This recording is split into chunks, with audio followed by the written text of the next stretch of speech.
Hello, YouTube! I am Pinstar, and this is Airport CEO Strategy and Tactics Episode 6. So, in our last episode, we laid down the groundwork that we needed to do our big commercial airlines pivot. And in between the last episode and this one, I've been doing some obsessive tinkering, as I am wont to do with some of these, and have made a few changes to my floor plan here, that some of which I've already done before, and some of which I'm about to do here. So I figured I'd go over this with you here, since we're not going to be starting up commercial flights until the in-game tomorrow. So Saturday morning will be the start of our commercial ventures, but we've got a few bits of tinkering to do here before we make that all happen. So the first things first that I've discovered here is my rant, well, my discussion between the virtues of the bus stop and the car drop-off do remain intact. However, there's a little bit of a logistical hiccup to doing something like this. Having these two things squashed together on the same road can create some traffic problems. That being said, if we go ahead and do away with some of these, what I would actually recommend is only having one road line to one side is. Now, that being said, we could do a double wide road like that, and then just do our car drop-offs on this side. That way, the cars do not get in the way of the buses. Oh yeah, a few other things that I want to do here. This needs to get demolished. I should probably go summon the contractors like nowish, because there's a lot for them to do. So yeah, it only says total objects to construct. I think that's more like it. It was still updating itself. I was supposed to say that's a lot more than 20 objects to construct, game. Thank you. So yeah, I actually decided for a third time to move where this little crosswalk's going to go, and I'll show you the reason why while we wait for our contractors to do their thing. So ultimately, if you haven't guessed already, the purpose for these two little 4x7 sections here are for our bathrooms. Now, getting the bathrooms up and running sooner rather than later is a good idea. They're not that expensive to lay down. They don't require any special officers, and they don't require any technological unlocks. So that being said, you can use them to start making your passengers all the happier. All the sooner, rather. So let's do that. Now, there's the one thing about bathrooms is people who are waiting for their planes, they have to use the bathroom, and will do that. The other thing is that unlike shops and eateries, passengers who have just departed an incoming flight may also need to use the bathroom. I guess the ones on the planes themselves may have been occupied. So that being said, they might be on their way out of your terminal, might need to hit the bathroom. So it's good to place them in a place where both your waiting passengers and your disembarking passengers can get to them. So then, yeah, let's get an extra wide door here, an extra wide door here. And yeah, now that you've knocked these walls down, or these doors down, let's get those walls back in place. We also do need to fix our secure area. You can get rid of this little strip right here, but we do want to get our strip like so. Again, remembering to include the door portions so that this becomes all one contiguous secure area. Also, to remove that, we had to nix out a piece of the road. We will replace that because we do want that road on there like so. Okay, so we've got most of our other stuff here. The other thing I did here a little bit differently is I rearranged our security setup here. So we've still got our big security stations here, and these big ones are not going to be used for employees. However, down here, I've created an employees only security checkpoint and a staff room so that our employees can rest and relax. And then when they're done resting and relaxing, and it's time for them to come on to the job, they can just pop around here, get through security, and boom, they're in our secure zone. Because the employees who have to work in the secure areas still need to go there. Still need to go through security. They're not exempt from that. Only our construction workers and our security staff are exempt from that need. All right, while they are putting that together, and they still have all of our extra windproofing to do here, let's set up our bathrooms here. Actually, first, before we have to zone them. Now, you can zone your bathrooms as just a single unisex one, or you can go male-female. I'm going to go male-female, not because I have some weird obsession about, people must go in the properly marked bathrooms and all that malarkey. I don't buy into that crisis, quote unquote. But that's not for me to talk about here.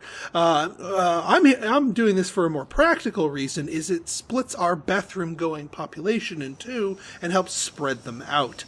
So that's our main reason for doing that. Like there, a bunch of toilets, and the guys need a place to do their business as well, but we will throw them a couple of urinals, and then of course everybody needs sinks. Now there are fewer sinks than there are toilets. However, the animation to use a toilet is slower than the animation needed to use a sink, so it actually kind of evens out like this. So that should give us fully functioning bathrooms. Looks like we've got these things up and running. They look like a hot mess in terms of the dotted lines here, but the cars will know what to do with them for the most part. Yeah, sometimes they'll pull stuff like this, but at the very least they're not going to be going up this lane and getting in the car's way. So it gives them extra options to avoid doing silly things. All right, they've almost got all the boxes here. We just got a last couple of people to take their boxes away, and then we can say a bye-bye to our contractors.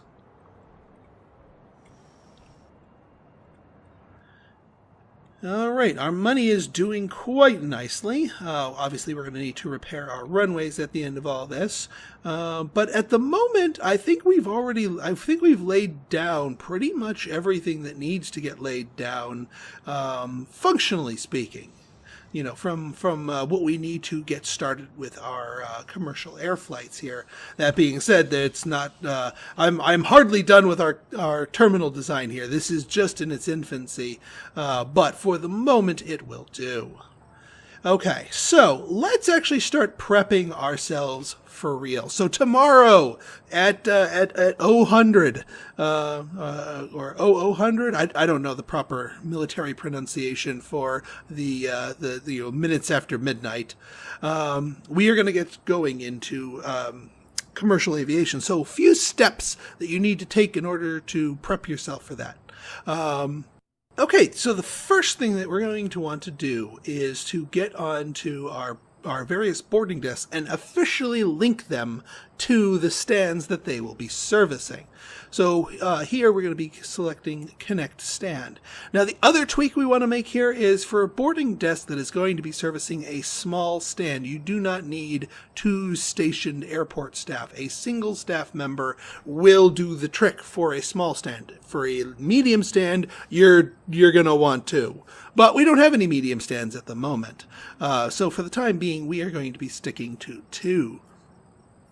Now, the other thing that we're going to be going in here is one thing I recommend doing is actually naming your stand. You can actually name your stand here, and there's a sort of a functional reason for it. Is that it helps you keep track of them on other data screens. It's quite useful for that. Now, that being said, what you name it is completely up to you. And me, well, I've got a couple of, if you're not familiar, I have a Patreon page. And one of my reward tiers for that is your name in the game. So I have a stock of patrons who have been helping support me. So I definitely want to put their names in the game, and naming them after my stands is definitely one way to do that. If you want your name in the game and get your name on a stand, current or future, check out my Patreon page for more details. So let's see what we got here. Let's go for Mr. Ruski. Let's put a space in there just to make it a little easier to read. Mr. Ruski. Now, the other thing we want to do after we rename the stand is we want to mark it as yay for commercial flights and turn off general aviation. Now, that's not necessarily going to eject the general aviation plane that is sitting on there right away. They'll probably at this point will just stick around, which is okay. It's fine. You know, they'll leave at the end of the day, and then more will not come to replace them. So let's do likewise with our other stands. We've got that. Drop it down to 1. Click on here. Small stand. We'll go with Barto Peel. Commercial. No more general aviation. Connect stand. Down to 1. And let's go for Michael. Commercial, general aviation. And last but not least, for the moment anyway, we'll go with Dana Black. Derp.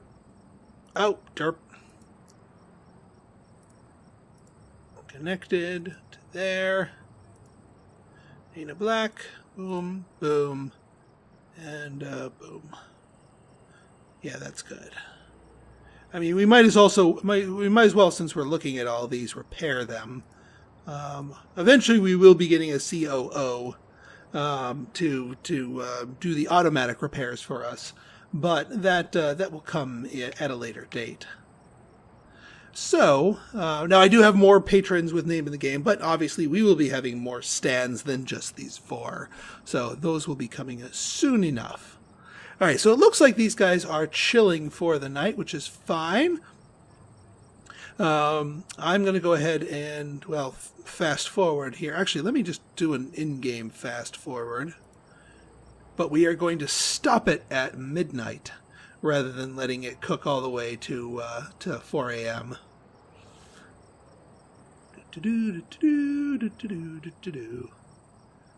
And done. Okay, good. And actually, while we are on there, one other thing we want to do is we need to actually get our ramp agents before we can turn on the ramp agent flight service. We'll do that in a moment. So let's pause it here. Because we are going to be, well, first off, we need to get our employees in place. We don't actually have, aside from our 2 key employees here, our procurement director and our CFO, and of course ourselves, we don't have any other employees. And at this point, you can't get away with not having employees. So let us go down the list here. Now, what I usually do is I like to just sort it by job to make sure and keep track of how many we hire for any given job. Airport staff, you generally need 1 for each stand that you have, because they'll actually migrate from the check-in desk to the boarding desk when the time comes, and a couple will occupy up here. So at the bare minimum 4. That being said, I like to have a couple extras on hand just to help. So I usually just hire all the airport staff that are available in a single given day. Now, security, we need a few more than are currently available, but a few more will become available as we pass them time. You need 4 per each large security station and 2 for the small one. 1, 2, 3, 4. 1, 2. So we need 3 more at minimum to have both of our large security stations working. All right, so next we've got janitors. They're cheap. They're really cheap, janitors, so I usually hire probably a few more than I need, but that just keeps the place clean. That keeps the customers happy. Now, service technicians, the game doesn't really do a great job of explaining, but essentially they, as your passengers use your items, and in this case it's just your seats, they will break. The service technicians will fix them. So I usually just hire a pair of them. And then ramp agents. These guys are, you only need, at this juncture, you only need 2 of them. So we'll hire 2 of them at the moment. Because 2 of them will be able to service, 4 aircraft stands worth here. So now we've got all of our employees. Now the next order of business here is to get ourselves some, our contracts. Yes, we've got a brand new type of contract to deal with here. We filter to airlines and click the contracts button. This is what is being offered to us. Now, there are at the moment only 2 different types of contracts, essentially. The class of cheap contract is the only level that we're going to get at the moment, which is fine.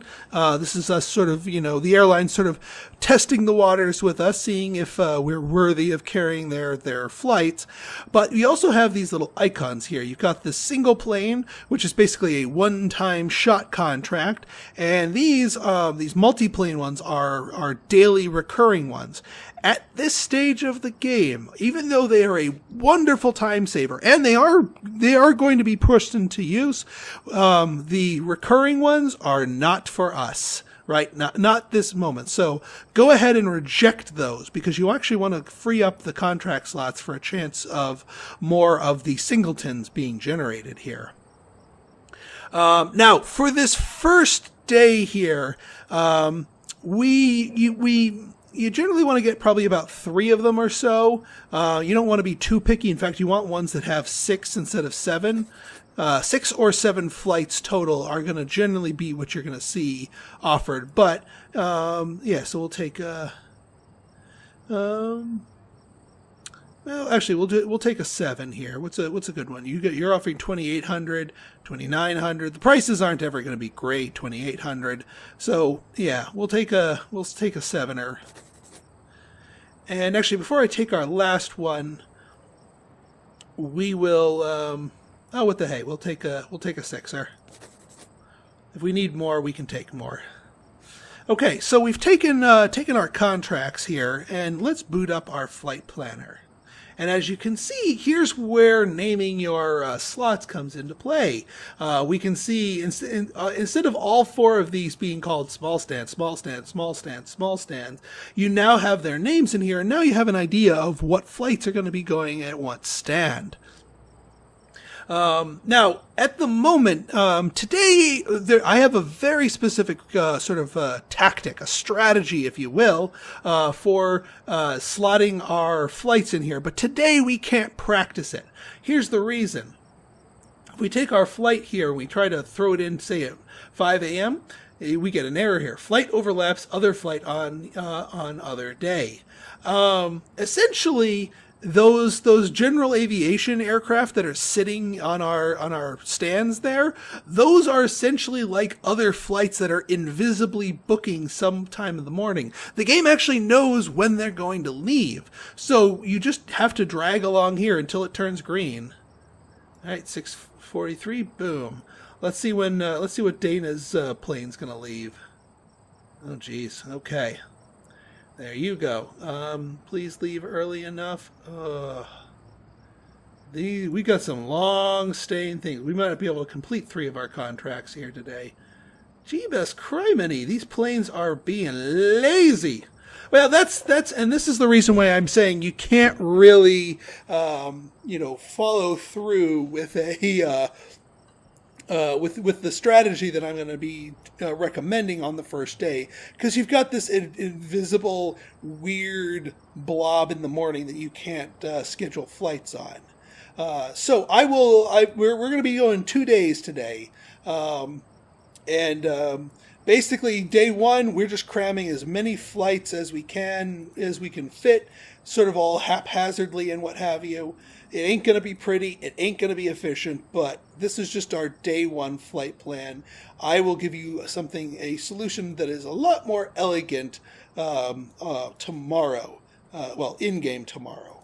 In the same episode, I promise. Now, how many of these can we squeeze in?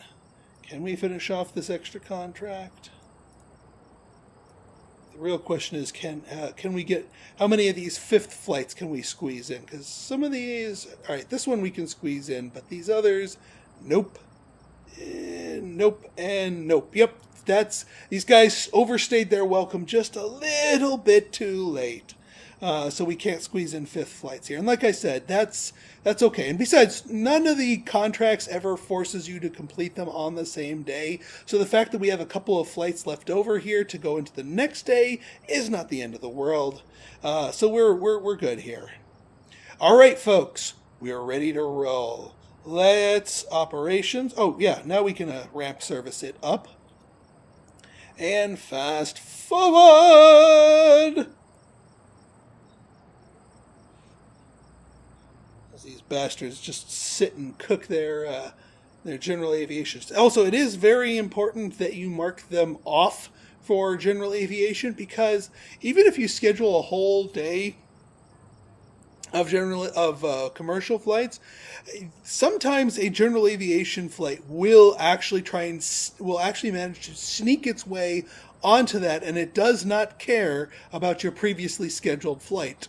Even though we can't just give them the boot. And trust me, I've tried giving them the boot. You can't even do the dismiss our aircraft here. It does not get rid of them early. They are a stubborn lot.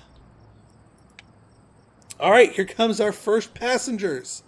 Arriving here, they are coming by bus and a little bit by car as well. So they're just coming on in. So stage one, they are taking their seats because it's a little bit too early to check in for their flights. Oh, but our first flight is ready to check in. Let's see, we've got... All right, so to Malone, so the check-in has closed, and now it is time for them to get in. Oh yeah, let's see if we can get some more security agents in here. Yes, okay. Yeah, we'll get the other two as spares. Right now, these three can't process people, so people are just lining up here. Also, you'll notice that I have not set up any queues. At the moment, with the volume of passengers that you get from these small flights, you don't really need queues at the moment. However, they will be quite critical later on. Now, a few other things to note about pricing here. It is time to go adjust our pricing here. And yeah, that game needs to be reminded that we actually do have a CFO. Yeah, here he is, CFO. It takes it a little while. Banks are offering us more. I'll fuss around with this later. Just trying to get these. It's a bug in the game that sometimes doesn't see it. All right, so and I just realized I never repaired my runways. Can't have that. Can't have that at all. All right, so we've got our people in here. Got all of our staff just chilling in the staff room. And we have our first commercial flight. So this flight is coming from Quad City International Airport, Malloy, United States. It has landed at 7:03. It was scheduled to land at 6:23. So yeah, general aviation kind of got in its way, kind of got backed up, but that's okay. We can turn this around before it's scheduled to leave at 9:35.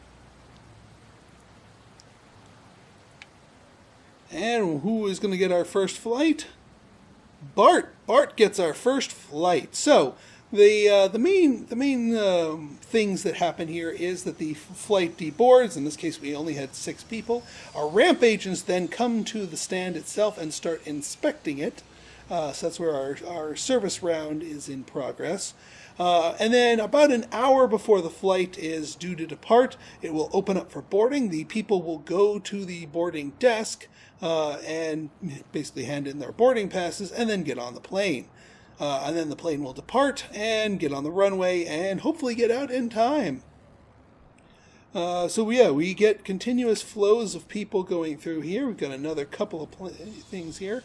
We get paid $15 a pop right here, but more on pricing probably in the next episode once I can confirm that I can get my pricing panel working again. But yeah, now you can see we've got all of our security panels working here. So we've got people. Some people have just departed. The boarding has opened, so they are boarding the plane. These guys are still inspecting here. And once they're done inspecting, boom, off to the races. And our commercial flights are going to be taking the same routes and following the same rules as our next ones. And then once the stands are empty, the next round of commercial flights come in. And like I said, there's not a lot of passenger volume to these little rinky-dink flights. These small ones are, kind of softballs, but it's a good thing to start with because, if there's a problem with your setup, if there's some fundamental inefficiency, like, for example, we didn't have enough people and we could only have one of our security stations opened up.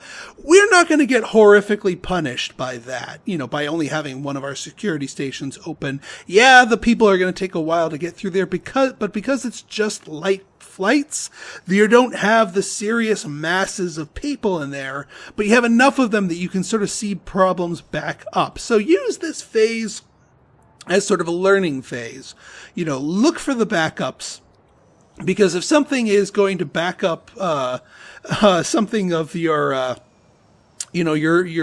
flow through with only 4 small flights, then it's going to do horrible things when you start introducing medium flights to the mixture here. Okay. All right, looks like we are, and as you can see from here, our profits and our funds here are doing quite nice things. But we have more and more room to improve. So yes, actually, contrary to my previous statement, I actually am going to end the episode here. But tomorrow I will show you my preferred and efficiency to the max method for scheduling flights to keep them flowing, keep your coffers nice and profitable here, and also to reduce or eliminate delays. I'll also be talking about pricing and other progressions towards medium flights. But that will be in our next episode. So, if you enjoyed this episode and you want to see more like it, go ahead and hit that like button, hit that subscribe button, and also, it's been alerted to me that very few of my subscribers are actually getting notifications of my subscribed videos. There's a little bell icon. If you don't mind clicking that and you want to make sure you get notified every time I have a video pop up, that is how you do it. YouTube does not notify you by default these days.